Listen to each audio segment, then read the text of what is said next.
helps a project as an executive producer to pull together a team, develop an impact strategy, and ultimately partner on the creation of an experience that we think can really drive some significant change and stand as an exemplar to the community. We worked with Nicholas Kristof about 6 or 7 years ago on Half the Sky, and I think that achieved what we look to achieve. And we've had the pleasure of partnering with Princeton University on a new and our first XR project. So I want to tell you a little bit about the people I've called up to the stage today, and we're going to talk about how this project came to be and some of our amazing partners. So for this panel, we have, next to me is Tamara Patton from Princeton University. We have Steve, Jamison from Archer's Mark, and Pierre Zandrowicz from Atlas V. Atlas V has 2 projects upstairs, if you haven't seen, or downstairs. We've got Gloomy Eyes, right? And Vestige. And we're going to be talking today about how we have used personal nonfiction in VR and how that can help drive and engage audiences when dealing with challenging emotional and cognitive issues. I really feel like I have a dream team here, and I'm really excited to walk you through how this project came to be. First, I'm going to ask you, Tamara, what is the department within Princeton University? Because as your partner knows, I never can get it right. No problem. Yes, I'm a part of the program on science and global security at Princeton. It's a group of researchers, physicists, policy specialists that largely works on explaining the dangers of nuclear weapons and developing ways to get rid of them. Yeah, it's pretty important stuff.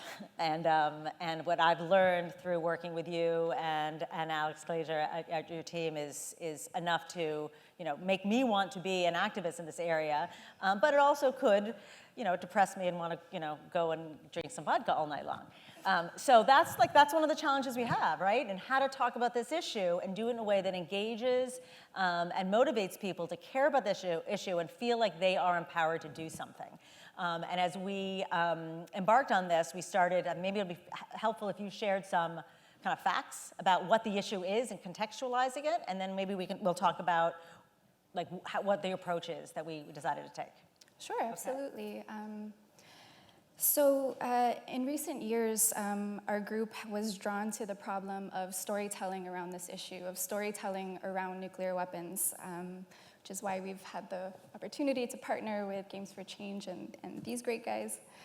But basically, since 1945, we were nonfiction narratives from people like the survivors at Hiroshima and from victims of nuclear weapon testing have actually had a really important role in humanizing what can seem like an overly technical and faraway problem, and even in compelling the public to act as a force of restraint when governments engage in competitive behavior.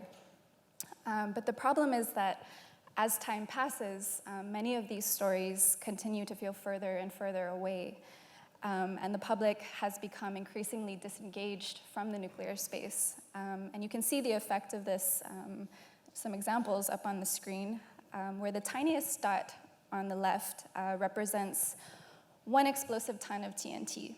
So just to kind of show you a scale of this issue and this problem. So next to that, you can see a little cluster of these dots representing what's called the mother of all bombs, or the largest conventional bomb used to date, so not nuclear, but a conventional weapon. And next to that, you can see how many of these dots are needed to make up the Hiroshima blast in the large circle, and it's about 16,000 of them. So to give you a sense of where we are today, on the right of that, you can see how many Hiroshima equivalents are carried by a single US nuclear-armed submarine. All right, just pause there for 1 second. Yes. Just take that in. I mean, seriously. Right, you got the power of the Hiroshima bomb. Mm-hmm. How many of them? 16,000 tons of TNT. Yep, and 841 of these bombs equivalents on a single submarine. Yes. I mean, that's a very difficult thing to swallow.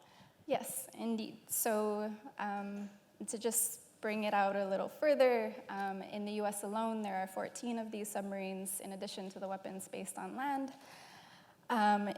In addition to that, you have 9 countries in total that have nuclear arsenals, and all of these countries are actively working to further develop their programs today.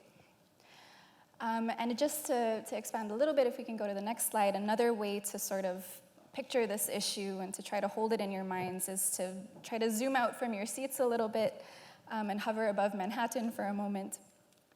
You can see the Hiroshima destruction zone as the smallest circle in orange. And in red, you can see the yield of a typical nuclear weapon today. So if we're talking about things like survivor stories, you can see that if an incident like this were to happen today, there wouldn't be no survivors in most of the city. So at a time when nuclear dangers are deepening due to some reckless policy choices being made, we felt it was important to try to re-engage the public in the debate over this issue with a newer nonfiction story, which we'll be talking a little bit about today, that people may find easier to connect with in new ways. It's amazing, and again, I have sometimes a hard time really hearing that. Now with, if anyone's seen the HBO miniseries on Chernobyl, I mean, that has resurfaced the story in a different context, but talks about the horrific consequences that can happen around nuclear issues. So as we met several times to talk about how do we engage in creating a VR experience that doesn't alienate, right, an audience, but brings them into a story, right? We talked about like misery porn. Like it's not about that, right? It's about making someone realize that this should be a personal issue. We started focusing on personal narrative, and also looking at thinking about a visual approach to this that brings you into a story, but doesn't make it feel like a horror film. And as we did a lot of research on who we might want to partner with, we came across an incredible project that we were very moved by, which was Notes on Blindness, which brought us to both Atlas V and Archer's Mark, as it was a collaboration for the two. And there were a couple of things we were struck with. One was how you can visualize a personal story like going blind and how to make that relatable and understandable, but also the fact that they used a personal narrative. And we thought that was a key that we really wanted to explore. So I thought I'd ask, I don't know who's going to be going first, Steve and Pierre, to talk a little bit about their work together in the past, some of the projects that you're working on now, and then maybe we'll bring the conversation back to our project together. Great. Okay. Do you want to take these projects and then? I guess you can start with Notes on Blindness. Yeah, sure. Well, Notes on Blindness was a collaboration between Archer's Mark and Atlas V, and as Susanna said, it was Notes on Blindness was an experience we created in parallel with a feature documentary we were working on, and it was about an academic named John Hull who lost his sight in the 80s, and throughout the process of going blind, he kept an audio cassette diary. About what was happening, about the impact on the human condition of losing his sight, the impact on the relationship with his wife and his children, on his professional life. But there was a great many themes and aspects of losing his sight that we couldn't fit within the feature documentary, but that we felt that we could explore through virtual reality, and that also we could use a platform like virtual reality to engage a broader audience in John's experience. And what we found, and certainly the response to that project, was that by rooting it in his audio cassette tapes, where he would talk about sonic space, so the way that if he, say for instance, when John would go to the park after he lost his sight, if people walked by, their footsteps or the sound of wind in the trees would create space for him and gave him the impression of sight. It placed him within his environment. But where there was no movement, there was no environment, and he felt lost. And so that's what we tried to bring out through the experience, and that wasn't something that we wanted to necessarily explore through the film. And that's something that we've tried to continue with the experience that we'll get to shortly. But hopefully there's a thread there that will continue in John's very personal testimony. Yeah. Vestige is a co-producer of a project we did with LSC. It's about grief. Actually, I think it's the first steps for us in VR and documentary in a way that is really close to filmmaking, because we shot memories in 3D with a tool called the Kinect. So basically, you can walk around memories of this couple. It's something we took like maybe 2 years to do. It's also an installation. I think we will show you pictures of the installation we did at Tribeca 2 years ago. It's really, in a way, it's really close to, in terms of producing. We learned so much about this project, and we're going to use a few things we learned on this project, on our new project. Also, I think you can go to Spheres. Spheres is a film directed by Eliza McNeat. It's about, it's a journey through space and about sounds in space. Like, we're focusing about sounds in space. It's a 3-part documentary. It's all in 3D. It's beautiful. I don't know if people in the room saw it. Is it still showing here in New York City? Actually, no, it did at Rockefeller Center, and it did like different festivals, and it won a Golden Lion in Venice last year. Yeah, great. So let's talk about how this is all coming together and our approach for what we're naming it 38 minutes. So let's talk about first about what conceptual choices did we have to make up front. We talked a little bit about personal narrative, storytelling, and then let's also talk about what 38 minutes is about. Would you like to start? Yeah, I mean, I think a great starting point is what you were just talking about before, that as soon as you start to analyze the nuclear capabilities that we have in 2019, it can, personally for me, it can be paralysis inducing. Like, if I want to take action as a citizen, as soon as I start to analyze these stats, I feel completely overwhelmed. And how do we tackle that through the creation of a VR experience that can broaden public engagement? And one of the incidents that Tamara brought to our attention was there's the Hawaiian nuclear false alarm of 2018, whereby and you can correct me here on my, because Hawaii is on a quick alert system whereby all of the population of Hawaii can receive a text message in the event that there is a nuclear attack on Hawaii, being halfway across the Pacific and exposed, and also the location of many of the US's nuclear launch sites. And in January the 13th, 2018, a member of the Hawaiian, can you help me out here? Yeah, so it was basically Hawaii Emergency Management and Civil Defense basically sent out a false alert of an incoming ballistic missile to the state of Hawaii. So everyone received on their phones a text message saying that a missile was inbound and the words, "This is not a drill." So that is essentially the starting point for our experience. And it was, how long did it last? And it lasted 38 minutes. I think what really drew us to it is the fact that during these 38 minutes, there were some really, really incredible stories that started to emerge where for 38 minutes, people genuinely believed that they could be about to die, and people were forced to contemplate how would they want to spend those final minutes? Who would they want to spend those final minutes with? If they just dropped off one kid at soccer practice and one kid at basketball practice, which one would they go and collect?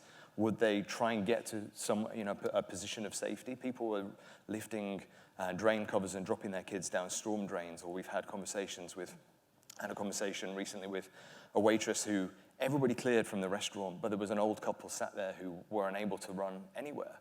And she ended up hiding in the meat locker of the restaurant with them, wondering how long it would take them to freeze to death or run out of oxygen. And she was having a conversation. They were actually Pearl Harbor survivors.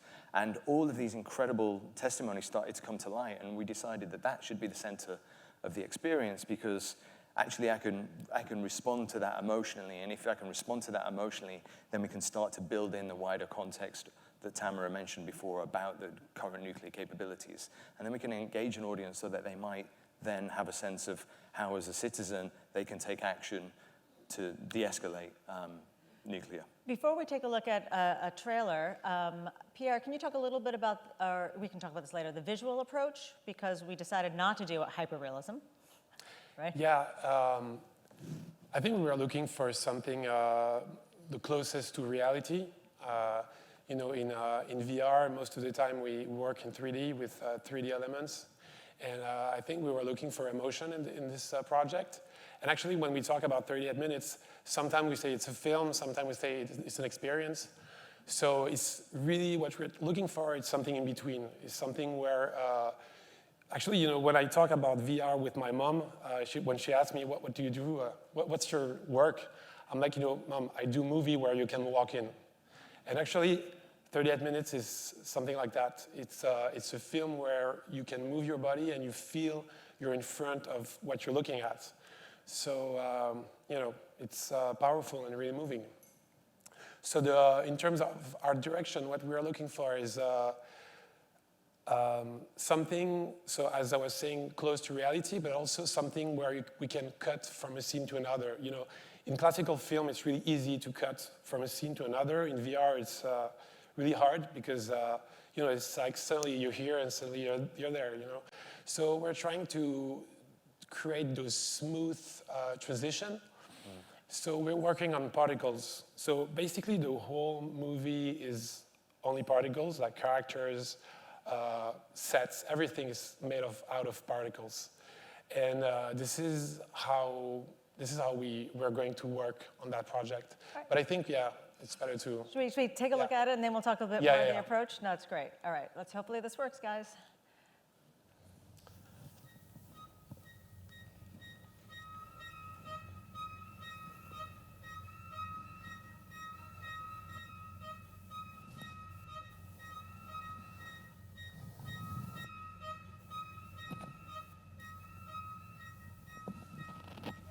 You initially can't even process it.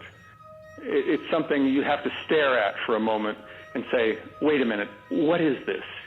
This is not possible. And then the fear jumps in. This could be possible. Straight away I realized if I'm getting this message, so is everyone across the islands.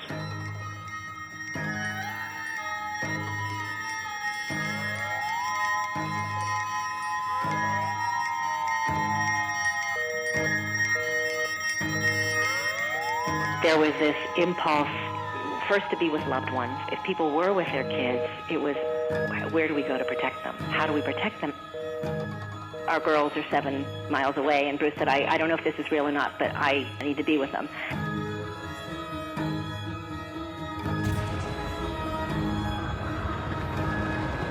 This was real, and there was a ballistic missile coming to us.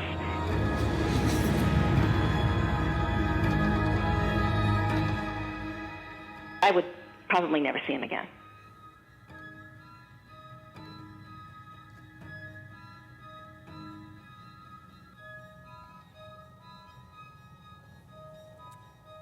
Okay. There you have it, our first reveal on the project we are going to be working on. Thank you very much. This guy just got an amazing job. So let's dive in a little bit more on the story, right? So the story starts with this very real snapshot, and you know, and I was looking online about headlines. I'm like, I'll pick a headline from the New York Times, and this was the headline from the New York Times. Like this has happened. It's just crazy. So how did you go about finding the stories to tell? I think we adopted a traditional documentary approach. Like we come from a traditional documentary background, so finding stories is what we do, and we knew that, as I said before, that finding the most moving stories would give us a doorway into being able to explore the wider context. We had the benefit of having Tamara on the team. Certainly does help. From Hawaii. Yep. I mean, you had friends and family that were there. Yes, I did. So it happens to be where I'm from. So in the minutes of the incident, I was actually here in New York. And my phone was flooded by panicked messages from friends telling me that they had received the alert and asking how they could get safe. Because you're the nuclear security expert. Yeah, they know that this is kind of what I do. And what was really horrifying was knowing that I couldn't give them an answer. Because at least in my view, this is not a problem that has any kind of immediate solution other than getting rid of these weapons. So even though the alert was false, what we're left with is this sort of jarring collective emotional experience from people being confronted with being killed by a nuclear weapon that we thought was worth preserving and retelling. But at the same time, and we draw this out in the experience, that it's about much more than just Hawaii. While the narrative follows the different stories of the people there, we also aim to highlight that all countries, all people who vote for their governments that have these weapons inflict this threat of violence on others every single day. That we are not all just victims in this, but we are also responsible for it as a part of connecting people to the fact that they can do something to influence this issue. Let's move ahead here to talk about some of the visual choices. Oh, here's some of the stories, actually, which are horrible, but they're real stories about kids, parents, right, pushing their kids down a drain, right, and car crashes that are happening, and we are looking to visualize some of this, right, without, getting people turned off. I mean, it's a big challenge. And I'm curious, we can talk a little bit about, do you think that's achievable because of the design aspect, as opposed to having, a hyper-realism approach? Yeah, I think, and we'll probably come to this later in some of the slides, but as Pierre was just alluding to there, what we wanted to create was an art direction that would allow us to move seamlessly between the very personal human experience and then the macro experience of being able to see the globe, or be able to see a map that shows where nuclear weapons are situated, or that maybe shows the Hawaiian archipelago at this one moment as the alert is spreading across the island. And we wanted to find this art direction built from particles that allows us to move quickly to a freeway to see the cars traveling at 90 miles an hour or whatever. Yeah, and also those things are testimonials. So it's like memories. So the art direction of the project is really close to, not everything is perfect. Like we just see glitches in so yeah, it's because people are reflecting on what they experienced at the time. Yeah, that makes sense. All right, let's move on. We're about time, and I want to make sure we talk about this visual look. Do you want to talk about these slides a little bit? I don't know who. Yeah, I think we've perhaps already covered this, but this is, just demonstrating that the whole experience will be rooted in real personal testimonials. And this was the one that we just heard in the trailer there.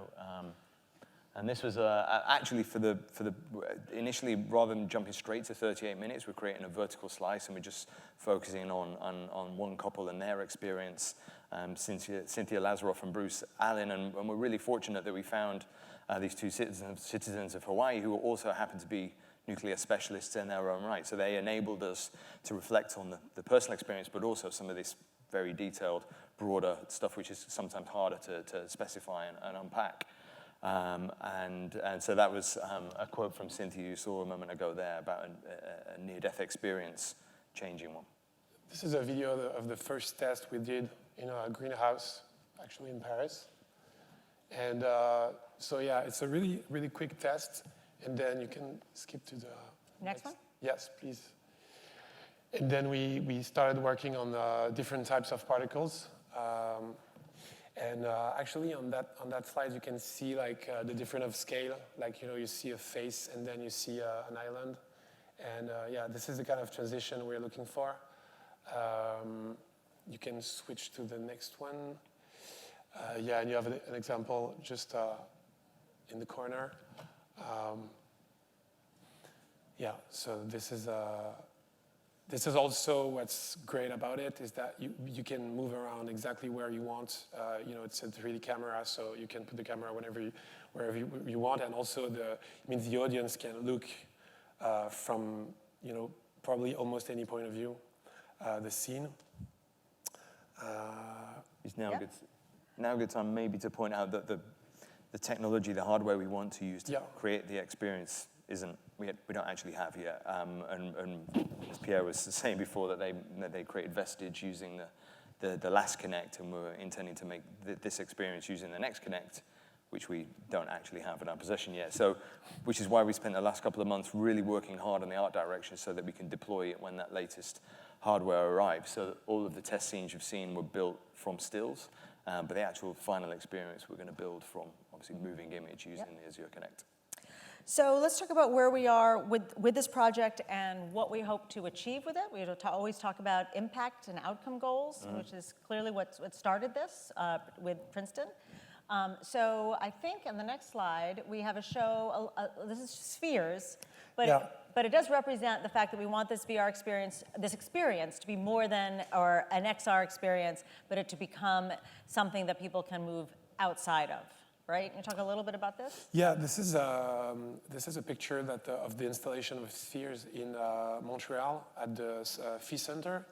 Yeah, and it shows you I think like when we started doing VR, the first thing we saw in different festivals is you sit in a chair and then you put up the headset, and I think VR is there's something else about it where you have to condition the user before going into the VR experience. And so this is what we do now on mostly every of our project. We do there's a before and there's an after. So you go into this room and you're already in the spirit of the film in a way. So this is Spheres, and also we did this installation for Vestige in Tribeca 2 years ago. And actually people could also record their memories of people they loved. During after the experience, so there was an after the experience as well. So yeah, we want people to go out of their apartment and see what we do. So we've talked about thank you, but the impact strategy and what we hope to the outcome, right? We want people to understand. We talk about this as an issue that affects our generation. It's not just the Cold War, right? In a way that doesn't alienate, but empowers. And it is something that we hope that will, take on the road, right, and reach audiences. Do you want to talk a little bit about that? Yeah, definitely. So there's a number of reasons why we thought this story and this issue and this partnership would be worth embarking on now, in this moment. At the same time that all the bad things are happening, like our old structures for dealing with nuclear weapons, like our treaties are being destroyed, and some governments are investing in new nuclear weapons that are leading to arms race behavior. At the same time, many people around the world are coming to a new humanitarian perspective and way of talking about nuclear weapons that is very new. For instance, the perspective that grounds a new treaty adopted by the United Nations, which actually bans nuclear weapons under international humanitarian law. So things like the ban treaty offer new opportunities for the public to actually really engage with this issue in a concrete way. So for example, even though the US government actually rejected the UN's treaty, some cities and local governments are actually expressing support for it. So New Jersey recently passed a resolution expressing support for it. Maybe New York will get on board soon too. But what we see is that more and more people are thinking about this issue, not just in terms of national security, but in terms of human security.